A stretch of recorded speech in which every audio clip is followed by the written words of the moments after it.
Welcome back to the channel, you guys, and I was currently working on the Jeep right here, replacing the pinion bearings, but a thing came up on Facebook Marketplace and is pulling in here right now. Before I get grilled in the comments for this not being a super bike, it's not in 2021, but in 2004, this was 100% a super bike.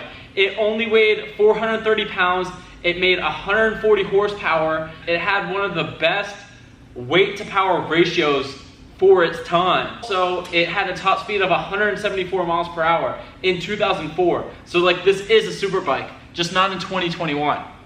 Right here, we got ourselves a 2004 GSXR 600. It's a 750. I have no clue why I just said 600. And Shelly went and picked it up for me because I was over here messing around, just not getting anything done on this thing because it needs new pinion bearings on that axle. But this is it right here, dude. Let's give her a little run around, see how? Yeah, it's definitely been weathered. Check this out. You got a little special thing right here. What? Do you not know what that is? It's long. It's priming.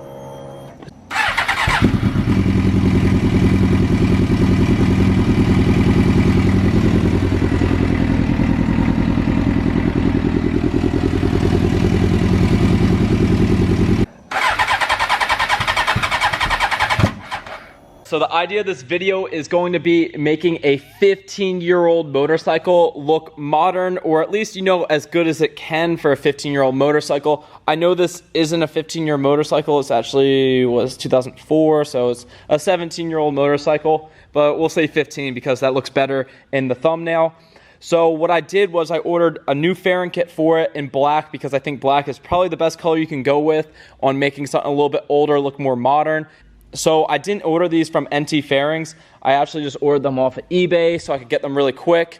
And this right here, you can see we got a kink right there in this from the heat bending it. And then there's a crack up there at the top. So I'm gonna have to return these. Sadly, I'm not gonna be able to pump out this whole video in one go since I'm not gonna have fairings to put on it. But what we're gonna do to this bike is, you know, put new fairings on it, smoked out turn signals. I have a new headlight assembly for it. We're gonna pull the seats off, get those new like black vinyl on it with red diamond stitching, and then I got this chrome red vinyl that I'm gonna cut out with my vinyl cutter, the GSXR logo right there. And I think the bike will look pretty solid. We have to do a couple of cosmetic things to it though. Obviously, putting a new headlight assembly on it always makes them look a lot better because it's not fogged up. It doesn't look like it's been weathered and out in the elements as much. We have to remove that rear swing arm because, you know, we don't like stretch things out here. And it's a 750, you know, what's the point in stretching this bike? I'm gonna probably, you know, switch those brake lines out with OEM ones, clean the whole thing up, new grips on it. But there is one issue with this bike mechanically that I figured out already. So I'm gonna switch over real quick to the clips of me tinkering with it and figuring out why this bike was having a hard startup, and then when you'd give it gas, the engine would completely die out. Following from the morning, it was a warm day shortly before 5 p.m. So I just pulled the fuel pump module out of the gas tank on this bike, and the guy said, you know, it had a low fuel pressure problem with the startup and how it went rev. You can see right here it has a new fuel pump inside of it, but up here where the pressure regulator is, there's a zip tie around the housing because it looks like the housing broke right there on the back side. And I could see through the tank that there's fuel pushing out through the top of the pump housing, which means this isn't sealed properly. Therefore, that right there is not letting it regulate the fuel pressure properly. So we just need to get a new fuel pump housing right here, and we'll be good to go. Tank's all gutted, about to go drop this off at Eric to go get painted that gloss black. Just like that, we got ourselves the gloss black tank. Don't be scared, guys. We got some new wheels in here for the Jeep build. Also, I got the hood over here that's already color matched, and we got those inserts all sanded down and painted gloss black. Still got a lot of stuff I'm waiting on this thing. But what we're gonna do now on this bike is start pulling off all the fairings. Also, another interesting thing I found here is we got ourselves a little air filter on this right here, and that is for the case pressure. And the tube normally runs up here into this part of the air box, so I'm gonna have to find a piece of tubing and run that back up because that definitely shouldn't be that way. What we're gonna do now, I guess, just pop all these fairings off and get it kind of stripped down so we can get really good deep cleaning on it.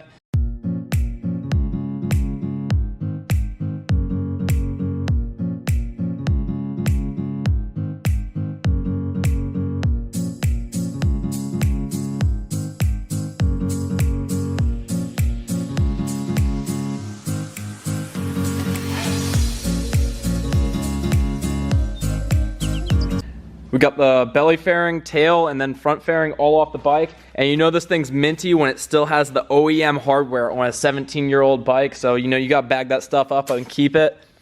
Another thing I saw here is we got a broken front stay I forgot to mention, but I already ordered a new front stay. It's over there. So what we're gonna do now is pull everything out of this front fairing. We're gonna pull that all apart, remove this front stay, remove these air rams, and then get to pulling off these wheel stickers. Also with these air rams right here, they're a little sun faded. I don't know if I'm gonna try to hit these with a torch and bring them back to life, or if I should just, you know, etch them up a little bit and hit them with that matte black plastic paint.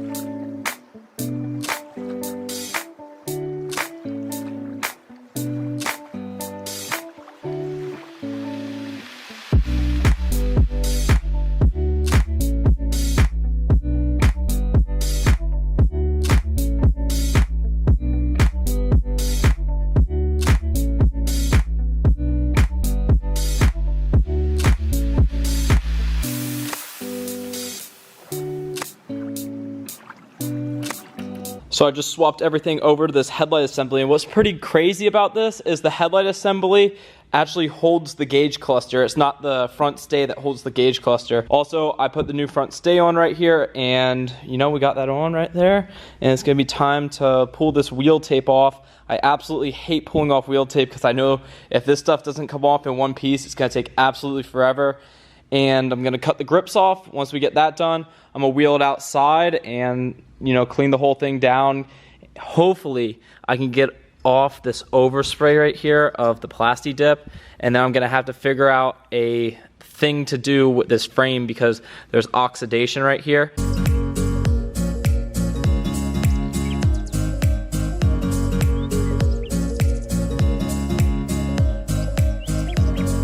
To my surprise, the wheel tape actually came off really easy, so that's a huge plus.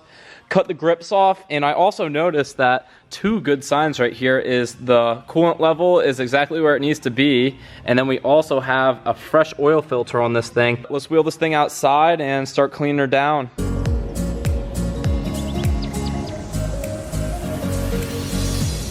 Let's see what a little bit of Purple Power and just soap and water can do to this. There's a whole bunch of grease in this section, or oil in this section, from that little case breather thing being there.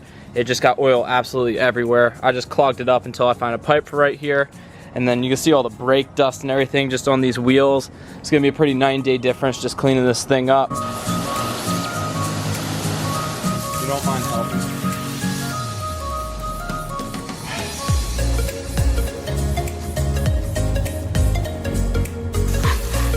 All right, so we got the bike in here and it's all cleaned up. It cleaned up pretty good in my opinion for what it is. As you can see, you know, we got these wheels looking all minty. The forks look good.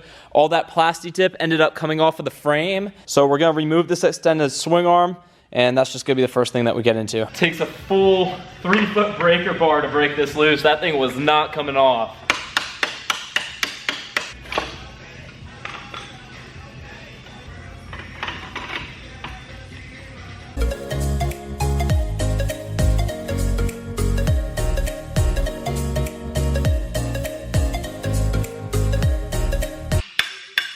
Extended swing arm is off. I have to order a couple of things down there, like that little piece that goes on the axle shaft that you can adjust it for the chain. Also a new bracket for the caliper because that's made specifically for that extended swing arm. So there's quite a few little things I need to wait on to like continue to get more progress done. I figured out what exactly I'm gonna do with this. I'm pretty sure since these calipers and everything are all weathered and worn down, I'm gonna end up painting these red along with doing the red GSXR and then the red diamond stitching inside the seat. This is only gonna be a 2-part series, so next video, this bike will be 100% brought back to life and looking like a modern motorcycle for it being 17 years old. So that's gonna be it for right now. And I gotta say, this thing looks pretty clean naked, but just wait till part 2 and you'll see this thing all dialed in. Also, I'll give you guys a quick little update on the other bike going on. So I have the 2012 GSXR 1000 that once that tank is back from paint, I have everything to get that all dialed up. I bought another CBR 1000. It's actually a 2005 over there in the box. Benjamin Outdoors took that thing, the frame, to go get a bond put on it because I didn't have a title for the frame. So that's currently with him. I got all the pieces here kind of for it, and then more pieces over there in a box. And that bike came with 2 motors, all in a whole bunch of parts. I got footage for that we're waiting on. And one of the motors is over there. That's the good engine. And then this engine right here is the other one that's blown up, but I need to pull the clutch basket and then the shifter forks out of this to put inside that, which I might do a video on later. But that's going to be it for right now. Also, you know, just waiting on parts on these other bikes.